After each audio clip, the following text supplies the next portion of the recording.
ಅರ್ಜುನ ಆನೆ. ಹಿಂಗಂದ ತಕ್ಷಣ ಮೈಸೂರು ದಸರಾಗೆ ಬರುವಂಥ ಪ್ರತಿಯೊಬ್ಬರಿಗೂ ಅಥವಾ ಮೈಸೂರಿನ ದಸರಾ ಬಗ್ಗೆ ಗೊತ್ತಿರುವಂತಹ ಎಲ್ಲರಿಗೂ ಕೂಡ ಅದೇನೋ ಒಂದು ಬಾಂಡಿಂಗು.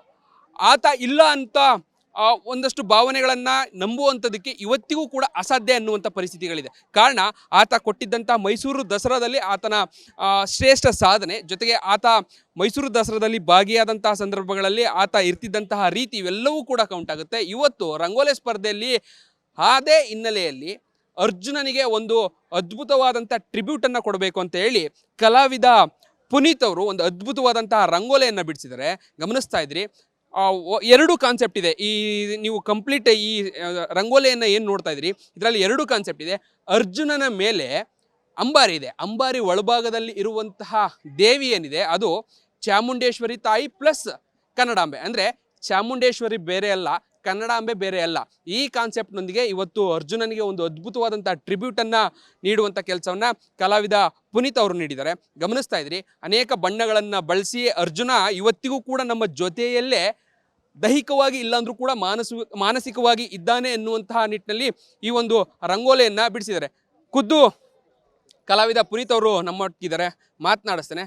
ಸರ್, ಇದು ಕಂಪ್ಲೀಟಾಗಿ ಈ ಕಾನ್ಸೆಪ್ಟನ್ನು ಮಾಡೋದಕ್ಕೆ ಎಷ್ಟೊತ್ತಾಯಿತು? ಯಾಕೆ ಈ ಕಾನ್ಸೆಪ್ಟ್? ಸರ್, ನಾವು ಮೂಲತಃ ರಂಗೋಲಿ ಕಲಾವಿದರು. ಮಂತ್ರಾಲಯದಲ್ಲಿ 42,000 ಸ್ಕ್ವೇರ್ ಫೀಟಲ್ಲಿ ರಾಯರ ಚಿತ್ರವನ್ನು ಬಿಟ್ಟು ದಾಖಲೆ ಮಾಡಿದ್ದೀವಿ. ಹಾಗೆಯೇ ಕೋಟೆ ಆಂಜನೇಯ ಸ್ವಾಮಿ ದೇವಸ್ಥಾನದ ಮುಂಭಾಗದಲ್ಲಿ ರತನ್ ಟಾಟಾ, ಹನುಮಂತನು, ಹಾಗೆಯೇ ಡಾಕ್ಟರ್ ಪುನೀತ್ ರಾಜ್ಕುಮಾರ್ ಸರ್ನ 2 ಸರಿ ಬರೆದಿದ್ದೀವಿ. ಹೀಗೆ ತುಂಬ ಡ್ರಾಯಿಂಗ್ಗಳನ್ನ ಮಾಡಿದ್ದೀವಿ ಸರ್. ನಾವು ರಂಗೋಲಿ ಕಲಾವಿದರಾಗಿದ್ಕೊಂಡು ನಮ್ಮ ಮೈಸೂರಿನಲ್ಲಿ ರಂಗೋಲಿ ಕಾಂಪಿಟೇಷನ್ ಅಂತ ಬಂತು. ಸೊ ನಾವೇನಾದರೂ ಒಂದು ಟ್ರಿಬ್ಯೂಟ್ ಮಾಡೋಣ, ಒಂದು ಸಮಾಜಕ್ಕೆ ಒಂದು ಒಳ್ಳೆ ಮೆಸೇಜ್ ಇರೋ ಥರದ್ದು ಏನಾರು ಮಾಡೋಣ ಅಂದ್ಬಿಟ್ಟು ಮಹಿಳಾ ಮತ್ತು ಮಕ್ಕಳ ಕಲ್ಯಾಣ ಇಲಾಖೆಗೆ ಅಪ್ರೋಚ್ ಮಾಡಿದ್ವಿ.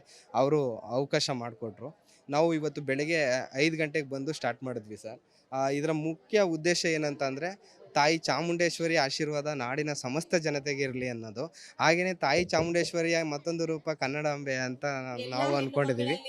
ಸೊ ಹಾಗಾಗಿ ಒಂದು ಕೆಂಪು ಮತ್ತು ಹಳದಿಯಲ್ಲಿ ಅವರ ಚಿತ್ರವನ್ನು ಚಿತ್ರಿಸಿದ್ದೀವಿ. ಅದ್ರ ಜೊತೆಗೆ ನಮ್ಮೆಲ್ಲರ ಒಂದು ಮನಸ್ಸಿನ ಮಹಾರಾಜ ಅಂತ ಹೇಳ್ಬೋದು ಅರ್ಜುನನ ಕಳ್ಕೊಂಡು ನಾವು ತುಂಬ ಬೇಜಾರಲ್ಲಿದ್ದೀವಿ. ಸಾಕಷ್ಟು ಜನ ಅದ್ರ ಶೋಧ ಎಲ್ಲ ಆಗಿದೆ, ಎಲ್ಲ ದುಃಖದಲ್ಲೆಲ್ಲ ಇದ್ವಿ. ಮುಖ್ಯ ಕಾರಣ ಅಂದರೆ ಎಷ್ಟೋ ಪ್ರಾಣಿಗಳನ್ನ ಇದು ಮಾಡಿ ರಕ್ಷಣೆ ಮಾಡಿ ಆಮೇಲೆ ಜನರಿಗೂ ಒಳ್ಳೆ ಸೇಫ್ಟಿಯನ್ನು ಕೊಟ್ಟಂತಹ ಮಹಾನ್ ಭಾವ. 8 ಬಾರಿ ದಸರಾದ ಅಂಬಾರಿಯನ್ನು ಹೊರಿದಂತಹ ಅರ್ಜುನ. ಸೊ ಇವ್ರನ್ನ ಕಳ್ಕೊಂಡಿದ್ವಿ. ಇವರ ನೆನಪು ಸದಾ ಶಾಶ್ವತವಾಗಿರಬೇಕು ಅನ್ನೋದು ನಮ್ಮ ಕಾನ್ಸೆಪ್ಟು. ಅದ್ರ ಜೊತೆಗೆ ಒಳಭಾಗದಲ್ಲಿ ಮತ್ತೊಂದು ಅದ್ಭುತವಾದಂಥ ಕಲಾಕೃತಿ ಅಂದರೆ ದೇವರ ಕಲಾಕೃತಿ. ಚಾಮುಂಡೇಶ್ವರಿ ಬೇರೆ ಅಲ್ಲ, ಕನ್ನಡಾಂಬೆ ಬೇರೆ ಅಲ್ಲ ಅನ್ನೋದು ಏನಿದು ಕಾನ್ಸೆಪ್ಟು? ಯಾಕೆ ಸರ್? ಕಾನ್ಸೆಪ್ಟ್ ಇಷ್ಟೇ, ನಾವು ಮಾತಾಡೋ ಭಾಷೆ ಕನ್ನಡ, ಅದು ನಮ್ಮ ತಾಯಿ ಇದ್ದಾಗಿನೇ. ನಮ್ಮ ತಾಯಿ ನಾಡ ದೇವತೆ ಯಾರು ಅಂತ ಚಾಮುಂಡಮ್ಮ. ಸೊ ನಾವು ಎರಡನ್ನೂ ಕೂಡ ನಾವು ಅಲ್ಲಿ ಪ್ರೀತಿಸಿ ಆ ಗೌರವದಿಂದ ಆ ಚಿತ್ರವನ್ನು ಬರೆದಿದ್ದೀವಿ.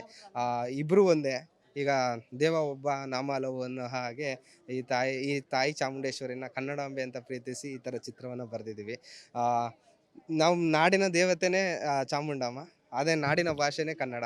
ಸೊ ಆ ಕಾನ್ಸೆಪ್ಟಲ್ಲಿ ಇತ್ತು. ಅದ್ರ ಜೊತೆಗೆ ಅರ್ಜುನನ್ನ ನಾವು ನೆನಪಿಸ್ಕೊಳ್ಳೋಂಥದ್ದು ನಮ್ಮ ಎಲ್ಲರ ಪ್ರೀತಿ. ಹಾಗಾಗಿ ಅರ್ಜುನನ್ನ ಬರೆದಿದ್ದೀವಿ ಸರ್. ತುಂಬಾ ಅದ್ಭುತವಾಗಿದೆ. ನಿಮಗೂ ಕೂಡ ಧನ್ಯವಾದಗಳು. ಮತ್ತೆ ಅರ್ಜುನನ್ನ ನೆನಪಿಸುವಂಥದ್ದು ಜೊತೆಗೆ ಅರ್ಜುನನ ನೆನಪು ಯಾವತ್ತೂ ಕೂಡ ಹೋಗುವಂಥದ್ದಲ್ಲ, ಅದನ್ನ ಈ ಮುಖಾಂತರವಾಗಿ ಮತ್ತೆ ತೋರಿಸುವಂಥ ಪ್ರಯತ್ನವನ್ನ ಮಾಡಿದ್ರಿ.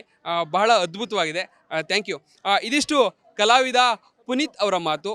ಅರ್ಜುನ ಕೊಟ್ಟಂತಹ ಆ ಒಂದಷ್ಟು ಸಾಧನೆ ಏನಿದೆ, ಆ ಮಾಡಿದಂಥ ಸಾಧನೆಗಳೇನಿದೆ, ಜೊತೆಗೆ ಆತನ ಸೇವೆ ಏನಿದೆ, ಎಲ್ಲವನ್ನ ಕೂಡ ನೆನಪಿನಲ್ಲಿ ಇಟ್ಕೊಳ್ಬೇಕು. ಜೊತೆಗೆ ಅದು ಯಾವತ್ತಿಗೂ ಕೂಡ ಮರೆಯಾಗಬಾರ್ದು ಅನ್ನುವಂಥ ನಿಟ್ಟಿನಲ್ಲಿ ಈ ಮುಖಾಂತರವಾಗಿ ಒಂದು ಅದ್ಭುತವಾದಂತಹ ರಂಗೋಲಿ ಕಲಾಕೃತಿಯನ್ನು ಮೂಡಿಸೋದ್ರ ಮುಖಾಂತರವಾಗಿ ಮತ್ತೆ ಅರ್ಜುನ ನಮ್ಮ ಜೊತೆಗಿದ್ದಾನೆ ಅನ್ನುವಂಥದ್ದನ್ನು ಪುನೀತ್ ಅವರು ನೆನಪಿಸಿದ್ದಾರೆ. ಕ್ಯಾಮ್ರಾ ಪರ್ಸನ್ ಯಶವಂತ್ ಜೊತೆ ರಾಘು ಮರಿಸ್ವಾಮಿ, ಪಬ್ಲಿಕ್ ಟಿವಿ, ಮೈಸೂರು.